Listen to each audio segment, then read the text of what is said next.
Ninja Man's letter to the Jamaican Prime Minister, Security Minister, the opposition leader, and other interested parties. Compiled and narrated by Jojo Mack. I am Desmond Ballantyne, popularly known as dancehall artist Ninja Man.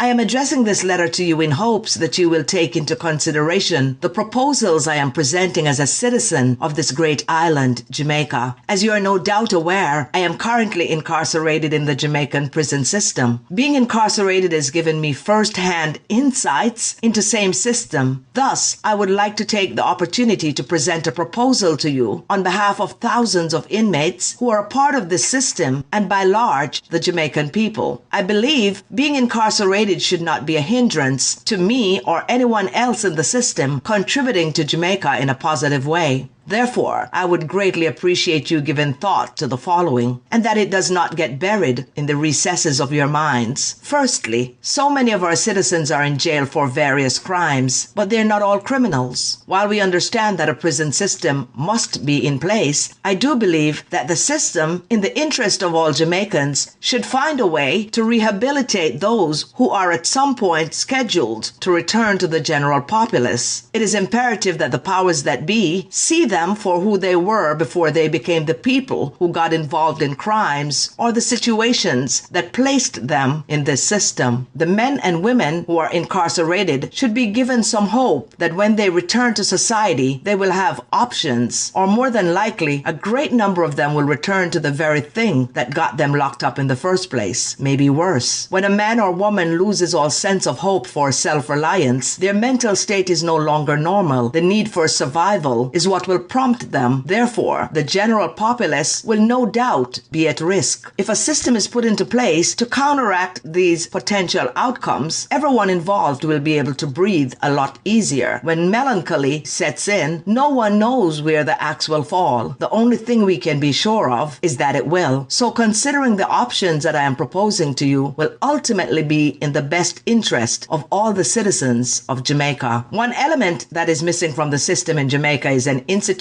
to rehabilitate those who have been incarcerated. We cannot deny that no one was born a criminal. All babies were born innocent beings. The system created criminals, whether through their upbringing or the ills of society. It is imperative that we create a system to help the people who are locked up to achieve self-reliance. We have great tradesmen, mechanics, bodywork professionals, carpenters, furniture makers, etc. in institutions across Jamaica who simply wake up in the mornings, take a shower, get fed, play football, and get back into lockup. There are a lot of unused skills that are going to waste. I feel that I, being institutionalized, should be more than just for punishment. I am not here to buy guns or form gangs. I'm here to change the mindset of the youth, and I'm asking the government to assist me with restarting a rehabilitation program that I'm willing to spearhead. I have already spoken with the superintendent and the deputy commissioner of the prison and requested a meeting from both. After that meeting, I would like to request a meeting with the Minister of Security, Minister of Justice, the Chief Justice, and the Prime Minister to be held at the prison institution. I would love if they could visit the institution so they can see firsthand what we are dealing with, so they can find ways and means to deal with the problems at hand. A huge percentage of the people inside these prison walls came in at an early age. Their best years are spent there. Their chances of making something good of themselves are tarnished. The burden of the prison institution should not be placed on the citizens of Jamaica. We must find a way for the institution to maintain itself. Computer classes, technician classes, mechanical, among other things, should be implemented. There are furniture makers who could make furniture. The furniture could be put on the auction block by having a yearly auction. A system could be set up where the general public can have their vehicles repaired, painted, accessorized, etc. at a cost lower than what is being offered on the outside. The prisoners involved in these work programs could benefit from a percentage of the proceeds. The greater percentage goes into an account for the institution that could be used for repairing the buildings, among other things. If the prisoner has a child, a portion of that could go to that child, and a small percentage goes in an account for that prisoner. So when he leaves the institution, he will have something to give him a new start, thus reducing the risk of him going back into society penniless and resorting to crimes in order to survive. Jamaican people are very ambitious. If a man spent 10, 15 years in prison, when he returns to the general population, he will see his peers who are well advanced with homes and vehicles and income while he has to start from scratch. If he gets a chance to improve on his skills while institutionalized and be able to have funds set aside for him for the work he did, it will give him an opportunity to move forward without having to commit another crime. Hence, the importance of rehabilitation should be foremost in our minds in order to reduce crime in the country and empower its citizens. The framework of the institution needs a reset. I will fight with every ounce of my bone, my blood, my life, my skin, my flesh, and my knowledge until we have an institution where, when youths are released, we can see them being rewarded for being the person they have become and not the person they used to be. I want to ask the Jamaican Human Rights Organization, what are you doing? There are some older inmates at General Penitentiary. A greater percentage of them are so old and they're sick and shaking, needing medical attention. They can no longer be a menace to society. They should be released from prison. Some have spent 30 or 40 years locked up and need medical attention. The General Penitentiary is overpopulated. 6 feet by 4 feet wide cells are housing 3 to 5 men at any one time. Send home these older men to their families. They're not physically or mentally capable of resorting to any kind of crime. The Human Rights Organization will need to step up to the plate and do their jobs effectively for the amelioration of the country in general. I am making this proposal, which will be set forth in a more professional manner for the people of Jamaica and not for any rewards. I do not expect to be praised. That's not my intent. I simply want to see Jamaica become a better place where its citizens can feel safe. In everything that we do, we can expect hiccups, but we must implement a program that will serve for the greater good. They say nothing beats a trial but a failure, but they also have another saying that if you try and fail, you should try again. We can impress upon the youth the importance of being a good citizen. In the 1980s election, which was a bloody one, I was on the front of a battlefield. Shabba Ranks and I became friends. There was a war going on between Tower Hill and Mall Road. Mall Road people did not like Shabba Ranks, as well as Tower Hill people did not like Ninja Man. I did not just do the song Living on Free Food Ticket. I called a peace meeting between the two factors. I put on a peace dance at Seaward All-Age School the first time Kilimanjaro played at that venue. It was a life and death dance because a lot of people were afraid. But when the dance ended, there was full-fledged peace. We can build back a peaceful Jamaica. It's possible. I have been a man of peace all my life. People may want to call me a criminal, but I'm the first to say peace and the last to say war. I am the first to want to build my country and the last to break it down. The earthquake we got recently was a cry from Mother Earth that she's displeased with the way we are operating. We need to get back to putting God on the forefront because we are not living right. Father God has gone to prepare a place for us and leave Mother Earth to take care of us, and we are disrespecting her every chance we get. Forget about climate change. It's the earth crying out to us, and we better take heed. It would be wise to initiate this effort by ceasing to disrespect the women of our society. A man is as weak as a branch of a dry tree, but that same man could be strengthened by a woman who is the root of that tree. So taking care of our women is paramount. I pray that everyone addressed in this letter will take its contents into consideration and move toward making that difference. I promise to elaborate more on these topics once my requests are honored. Thank you. I am Desmond Ballantyne, Ninja Man.